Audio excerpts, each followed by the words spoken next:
What's up, all my Power Ass crew? Today we're going to take that leaf pack apart and put it back together, and eventually 8-lug going under it.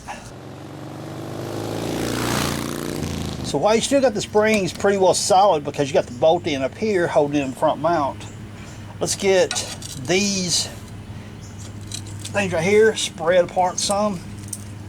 So whenever you go to spread your leaf pack or take your leaf pack apart, you'll be able to take the leaves and come through the gap right there. And whenever you got them still mounted to the frame, it's a lot easier to spread them suckers. Oop, that'll move the whole frame. And I'm hitting the camera, but you get the point. That should give us enough room that whenever we get this bolt out down here, that we can spread the leaf pack and bring them through here. So the next thing we got to deal with is this bolt going through your leaf spring pack. This locates the axle on the spring pack. Then you take your U-bolts and your spring plate and tie everything together. These are factory JeepYj springs, which means the nut is here and your locating centering head is up here, because your axle sits on top of your springs from the factory YJs.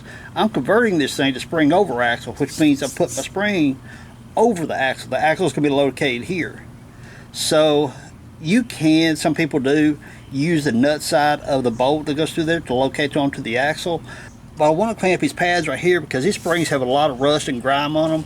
If you clean these pads and clean up the springs real well, these pads slide better on the springs and you get better articulation. So while I'm at it, I'm going to flip this right here. I've got a new set of bolts. The nut will be on this side, but the locating head will be on this side.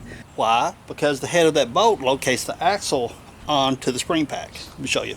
Now you can see here I got some big monster 8-lug axles going on rust bucket now, but unfortunately it's not a Dana 44 or a 1-ton. It's actually a Chevy 10-bolt, but it's still a pretty decent axle. Here is the hole I was referencing a moment ago, that the head of the bolt goes down inside this and locates the axle on the spring. You've got, this was located on the cast iron part of the pumpkin, and down here, as you can see right there, that's where that one goes. Now the leaf pack right there, I used my cutoff wheel to split the nut on that one. This right here, I'm actually going to use the right tool. Ta-da! A nut splitter. These things are awesome. Before we even think about removing that bolt right there, before we even think about splitting that nut, get your C-clamp in place. It does not have to be tight. You see right there, it's not very tight at all. I've just got a good hard snug on it. See right there, it's moving. And I'm going to, right there, it's holding itself. And I just give it a little snug. The reason being, these springs are still storing energy.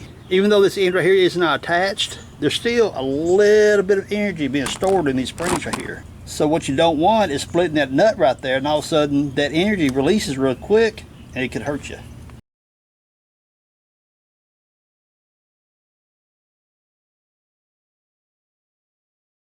See, I tried to demonstrate a cool tool for you guys, and they're absolutely lifesavers in the right situation. This is not the right situation, because the big one has a flat surface here to allow it to sit flat on the spring, so it gets on the nut and cuts it real well. But the problem of it is that hole right there is so big, it allows it to walk off centered of the nut itself. This one's the proper size for the nut. This isn't machined back for the nut to allow it to sit flat on the spring to get a proper cut. I'm getting my cutoff wheel and splitting this sucker. I ain't got time for all that playing. Before you start cutting, protect them papers. You don't want this junk in your eyes.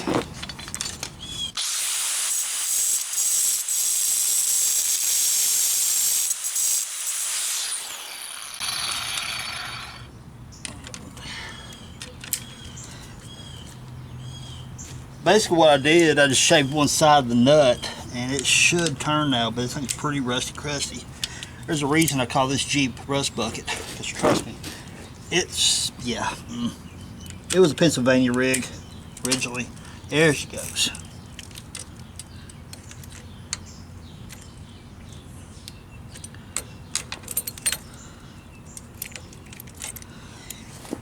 You see right there, I just shaved off one side of the nut, and that allows it to break loose, and you take them right on off. Yeah.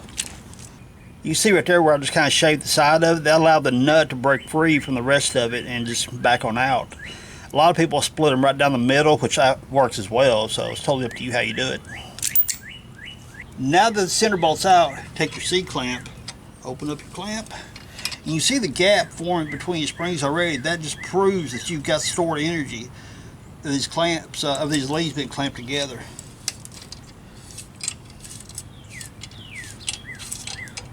It's not a lot, but you want to be safe.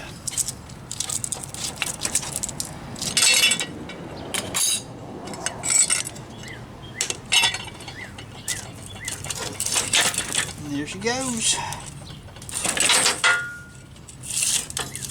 Now, in between each one of your leaves in your spring pack, you're going to have this little shim right here. That creates a minute little gap between each one of your leaves throughout your spring pack. The combination of this little shim and these little pads on the ends of your leaves maintains a gap between each one of your springs to allow them to flex and move freely. If they were touching all the time, that would allow, the rust may bond them together. There's all kinds of crazy things that could happen. So the combination of this shim and these little pads on the end right here keeps a minute little gap between all your leaves and keeps them moving smooth and nice and freely. Yeah. So what we're going to do to freshen up these spring packs, these pads right here, I want to clean them up good. I'm going to take my wire brush, go up and down the springs right here, clean them up good, get all that grime off of them. Clean up my shims, and by cleaning up my shims, just simply taking a wire brush, making sure there's no rust, corrosion, or any kind of junk on them or anything. You've got these lines right here where you see where the shims were setting. Get all that off. Just take the wire brush and make all your springs nice and smooth. Now before you start using that wire brush on the springs, put on some glasses, because that wire comes out of that stuff and it gets in your eyes, you got a problem. Okay, yeah. And I kind of wish I had a bigger brush for my 4-inch grinder, but I don't, so yeah, this might take a little while, but it'll get done. I'm not gonna bore y'all to death watching me do this.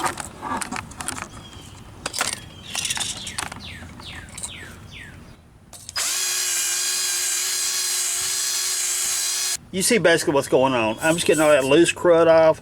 I've got a little bit of something going on here. I need to get that off. And basically just get the junk off your leaves. Yeah, and I uncovered some kind of part number right there.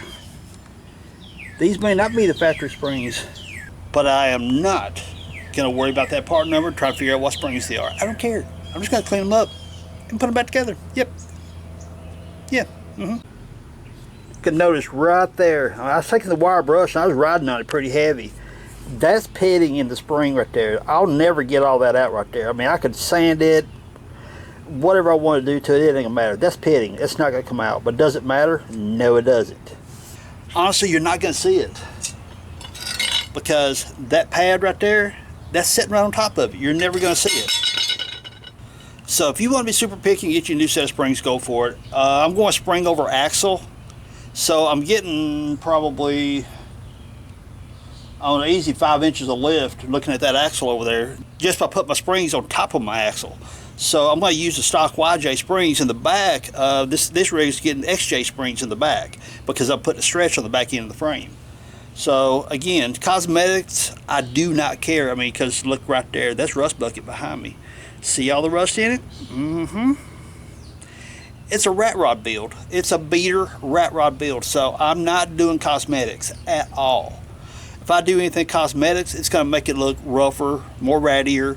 I don't know, kind of Mad Max, you might say, or something. Now, as you can see, this side right here is pitted too, but I stopped cleaning it so I could show you guys what the reason I'm doing this. I knocked a lot of it off. There's a lot of chunky, flaky stuff right there that, my wire wheel is taking off as I go. That chunky, flaky stuff and stuff like this right here, that will interfere with these pads sliding freely on your springs. So even though you've got that pitting right there, as long as it's smooth, these pads will float on it just fine. I keep getting carried away. I get to clean and clean, like, wait a minute, I need to show you guys something. This crud buildup right here was so thick, it was just as thick as this shim that's supposed to be right there. So that being said, if that junk is that thick, it's preventing these leaf springs from flexing and sliding against each other. That's the reason you want all this loose junk out of there. It helps your springs do their job. Now when you get all that loose crud off and you want to get them just as clean as you possibly can, up to you completely. I'm just getting the loose junk off. And after that, I'm going to slap them right back together. And so I may catch some hate in the comments for it. I don't care. Because, I mean, come on. There's the rig. Look right there. That's rust. That is rust. Rust bucket.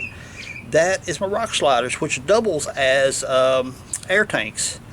And right down there, you see the tub has been shortened. I moved the back side of the cab forward, so you can see it's shortened quite a bit to a little truck style cab. I guess like a CJ8 in a way. And when I welded it together, it's got scars. Look, I did one stitch down through there, now it's got scars. And yes, I intentionally made the weld look like crap. Some of you OCD people, oh my gosh, you should paint it, make it look pretty. No, I like it like that. And you can see right here, there's my fenders, fender delete, and that's just made out of one of the square tubing. I didn't even paint it, I didn't even clear coat it. It rusty, all the way down through there, rust. The fenders I made down through there, all that is all one piece. I recessed lights right there, rust bucket. It's gonna be a rat rod build. I don't care. So I'm not painting them, but you do you. And these pads right here, if you want to take your wire brush on your drill or however it is you're doing it, you can do that just fine. These things right here are pretty daggone tough. So yeah, no problem, that's the way I'm doing mine. Depending on your rig, you may find some of these things missing, but because this is the second leaf, and right there, it's not too uncommon for me crawling up a rock and shear that right there off. Or it keeps getting more and more and more worn out, then all of a sudden this piece leaves a chad. You can buy these things, Amazon, several different places, so it's pretty easy to replace them. Some people don't replace them, but they're like, you don't need those things. Those springs will slide just fine. And yeah, pretty much they will. But if they have those pads on them, they slide a lot better. Better ride, better articulation. So put them on there. It ain't that big a deal. I'm on this leaf here. Look at all that right there. Golly. Yeah, that pad that was resting right there, it wasn't even moving. It was stuck. So, yep, get that junk off there. So whenever you got it like that, those pads can't flex. You can see the circle right through there where they were stuck. Whenever those pads can't move back and forth, that makes the ride on these old rigs so much more rough. They don't ride very well to begin with, so you need all the help you can get. So make sure those pads are smooth, moving back and forth on your spring. It helps a lot. Wire brush wasn't moving that one, so I took the end of my screwdriver right there and used it like a chisel and knocked it out there. Sometimes you gotta do what you gotta do. So after we've descaled all the springs and everything, we've got this one thing right there we got to deal with. We're putting new bushings in these springs, but I got to get that can out of there. How do you do that? Well, it is easier if I go ahead and take it on off the hanger. So basically you want to flip your spring both sides to look for this lip on this can that's inside the spring right here. Whichever side that the can here is protruding outside the leaf the most, will make life much easier on you. Because you want to get you a screwdriver, chisel, something. Well, actually there's a couple of different methods people use. You can take a hacksaw, take the blade out of it, feed it through there, put the hacksaw back together with the saw blade going through this, then cut it into the can, split the can to, well, remove it out of the spring. Most of the time what I do is get me a chisel, or, no, this is why I can't keep good screwdrivers. I'll get inside that right there and keep driving it into this can. It'll fold that can inward till eventually it gets loose enough you can take it completely out. And honestly, a smaller screwdriver would be much more beneficial.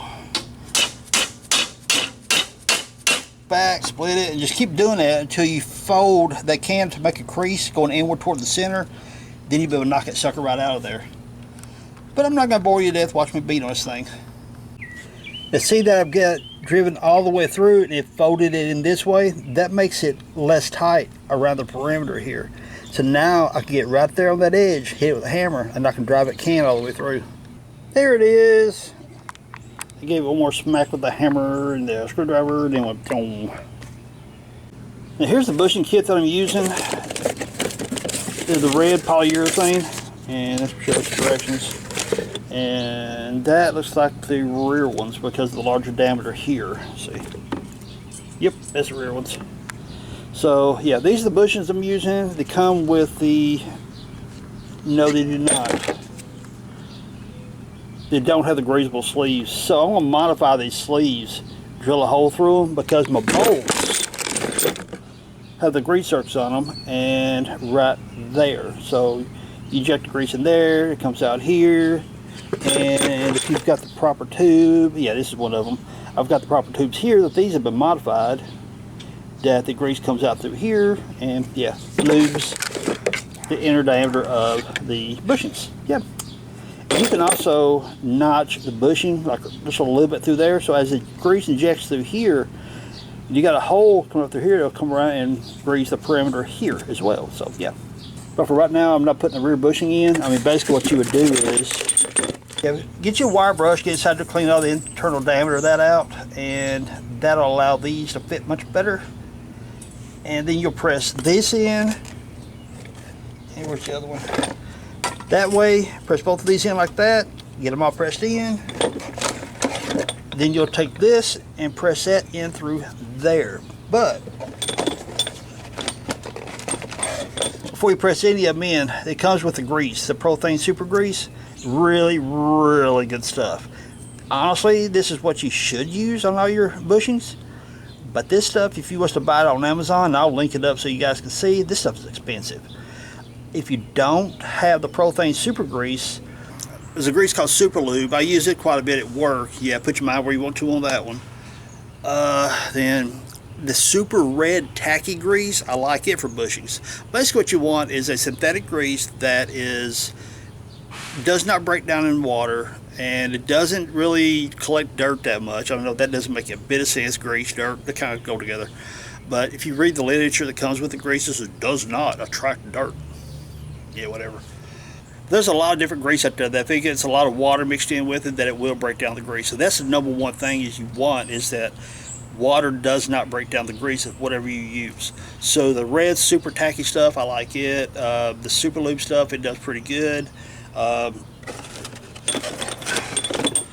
This stuff is the bomb, but crazy expensive. Let's see. White lithium, I do like using it in a lot of different places, but white lithium, it is water resistant, very water resistant. But the only downside to it is that it's kind of thinner than I like to use. I have used it, it does work in a pinch. Like the pads on the ends of these right here, some people grease them, some people don't. For the most part, I don't, because you don't need them, because that right there, once it's clean, it slides so well, it's not a big an issue. If you read around the internet, it's going to be confusing. Some people say you must grease them. When you do use a super tacky grease, it's not water, doesn't break down in water, blah, blah, blah, much like you would with the these bushings. Yeah, I just swapped bushings on you. These are black. Yep, they're still polyurethane. I'm going to put these in the front of this sleeve, because while I'm still fabricating, I want to keep my nice pretty red ones. I'm going to keep them clean. So, yeah, anyway, these are my fabricating bushings. But, yeah, the same grease that you would use on those, you can do these. And after so long a time, if you got wheel a lot of mud, dirt, whatever, you may want to, separate your leaves and re-grease them every now and then, if that's something you choose to do. I don't think I'm going to. So, take your bushings, press that one in, press that one. Get it there, make it. There you go. Get that one in, and this sleeve goes in like that. If you got, there it is. If you have a hard time getting it to go rest of the way in, dead blow hammer with a soft face. There you go. Drive her on home. So here's the new bolt we're going to put in, the leaf springs to bolt them back together, and this smooth head right here on the bolt is what's going to locate your axle like that right there. And these are for a JeepYJ, so it's a RS8127, and I'll put a link down below if you need some. Lay your leaves out like this. As you can see, long one, next, and then your little short one. Stack them together like this right here in line. Your bolt hole, which you see right here, kind of sort of in line. It's all that really matters. Your shims, drop it like it's hot. Then you take your new centering bolt right there, feed it through the first one here. And honestly, this one needs to capture these first because of these right here. So let's hold up on that. So let's feed this one in here, get in like that. Get this one in here. Sometimes, yeah, there we go. There we got them together. Now we've got the shim there, and shim here. So now we continue feeding the bolt through that one.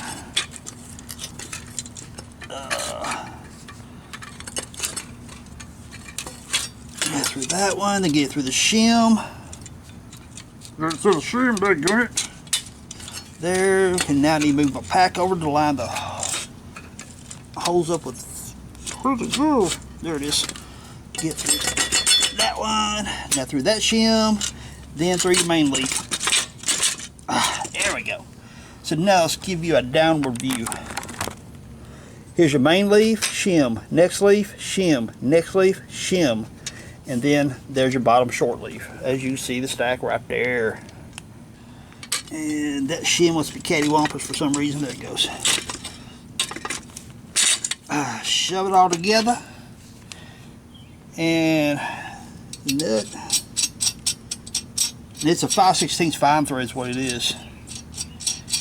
Run around down.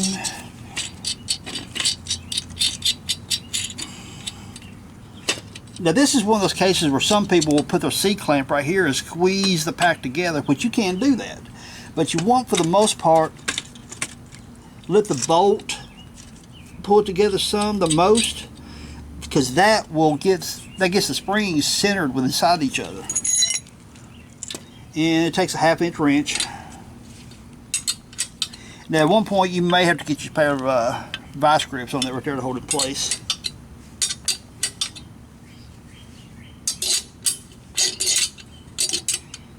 It's pretty easy. As you sit and tighten them down, it pulls the leaf pack together, and just make sure they're somewhat lined up, which you can line them up after you get them tightened up.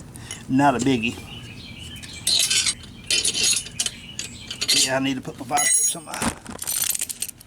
I need to put my vice grips right here.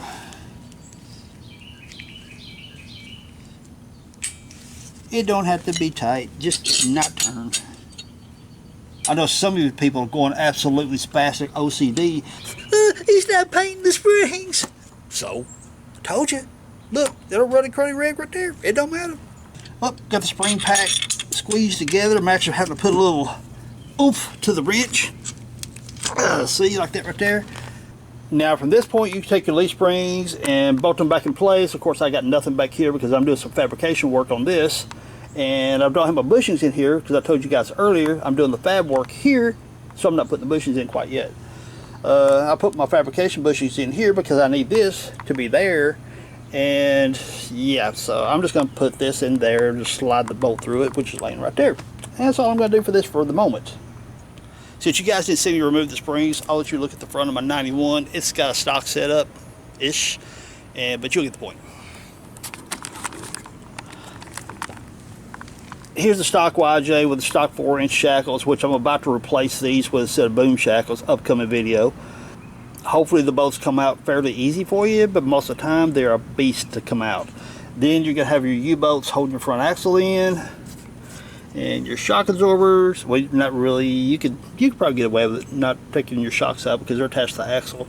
But basically your U-bolts, drop your plate here, that gets the leaf pack out because your U-bolt is right up underneath there. Then after you deal with these shackle bolts, you got to deal with your U-bolts. Take the U-bolts out, separates the differential. Here's your spring plate there, and your centering bolt is actually back up inside there, going through that mounting pad, and it sticks out. Actually, right there, I'm hanging my finger on the bottom of it.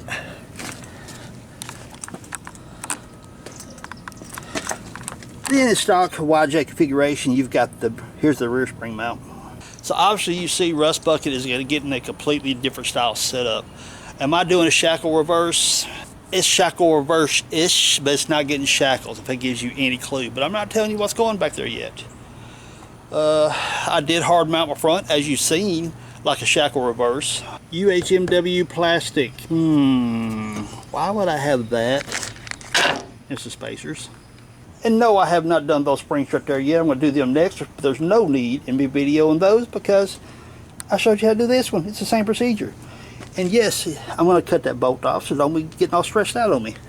But I don't want to put this together yet because I need that main leaf just to hang out loose by itself because it's easy to flex that main leaf because the fabrication work I'm doing right here, I can flex that leaf down and up to give me my articulation lengths that this is doing right there. You see the grinding mark where my mount is going to be. So as I pull that leaf up and down, it shows me my bushing travel back and forth right here. So, yeah, I don't want to put that back together yet. So my Power Ass crew, if you guys got a little something from that video, hit me with a thumbs up, subscribe if you haven't, leave me some cool comments down below. So now, you know how to take your spring pack apart, put them back together, and, oh, I need to express one thing though. Remember, a stock YJ, your centering bolt goes this way through the pack because your axle sits on top of the springs on a stock YJ.